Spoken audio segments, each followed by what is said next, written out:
entering year 8 now at Rutgers. I know it's pretty insane to think about, and it moves quickly, and you've had so much success already. How would you assess where your program's at now through 7 full years and entering this 8th? It's amazing. I didn't think I'd make it through year 1, but honestly, it's a great time to be at Rutgers. I love where my program is. I'm thankful none of my assistants went in the transfer portal, and they stayed with us to continue to build. We've graduated kids. We sell out Jersey Mike's Arena every game now. There's a buzz on campus. It's really a good time to be at Rutgers. So I'm a product of good time. We got a great AD. We're in the best league in the country here in the Big Ten. And, I'm really thankful. We've built an identity. Our players get better, and we continue to compete at the highest level. So you mentioned Jersey Mike's Arena. Everybody says the energy in the rack, it's unbelievable. When you get in there, you can feel it. It's palpable. Why do you think that is? The students come out. We have the Riot Squad, and our band is excellent, and dance team. They create a great environment, and we've had longtime season ticket holders too that, do an awesome job. So just very thankful for that environment, and it's become one of the toughest venues in college basketball to play at, and it's thankful to the Rutgers community. So Clifford Omoruyi comes back. We got to ask, you had Eugene Omoruyi, and they're not even related. I've never heard of two guys with the same last name of that level, unique like that, not related. One, are you going to have any more that you just find on the random, channels of the street or whatever it is? And two, more importantly, what does having Cliff back mean to you? I tell you what, I hope we have some more, because those two players were fantastic. And, to have Cliff come back, and honestly, it's refreshing in this day and age. He came back to graduate, and he's a Dean's List student.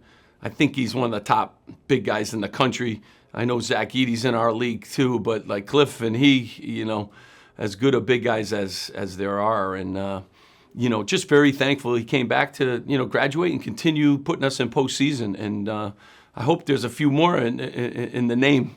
No doubt. No doubt. It feels like it's been a good luck charm over there at Rutgers right now. You mentioned Zach Edey, and we've asked some other coaches this already, but just defending a guy like him and having a game plan for a guy like him. One, I know that you guys are all hoping the eligibility does eventually run out because he keeps making it back. But two, what does go into that as you're game planning for Purdue? Let's go some of these NBA teams. Let's go. This guy can flat out play. He has a great demeanor on the court.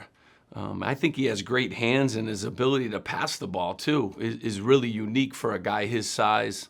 He's a hard guy to guard, obviously. You got a game plan around him, but he's very unselfish, and he's improving every year.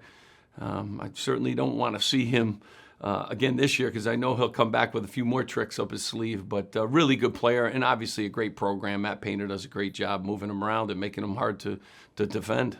So you grew up in a crowded household, right? You were one of 9 kids, is that right? That's correct. What's that like, being somewhere where you have 8 siblings? I'd imagine rivalries. I'd imagine that it gets competitive. What was that like for you? You know what? I'm number 7, so I'm down the end. Lucky number 7, I tell my brothers and sisters. But, it was great growing up in a house like that. I mean, there was a lot of discipline. You had eating times, and you had shower times, and you had all that stuff. We all had to work for whatever we wanted extra in life. And we had a lot of fun. You got built-in teammates and built-in, when you get on the baseball field, you got your 9. You could play a game against anybody in the neighborhood. So it was fun growing up. I got great, brothers and sisters, and I was blessed to have great parents. Did that make you the left fielder? What were you? Yeah, it made me, you know what? I moved around a lot. I always told people I, should have been a shortstop, but they always kept me at second base there. I don't know what that meant. I don't know. I think we all feel like we should have been the shortstop, but who knows? I love to ask this about coaches who are players. Do you ever, maybe during a film session or something, you say, hey guys, you're not doing this quite right. Let me take you back to my UConn days, show you how I took it down the right side of the lane and just finish strong with the right hand. I don't do that very often. I do tell a lot of Jim Calhoun stories, though. Nice. I was blessed, Hall of Fame coach, and so I'll go back there every now and then, and I can still get on the court and do some things, but these guys don't remember anything before, LeBron James, so I was way before that.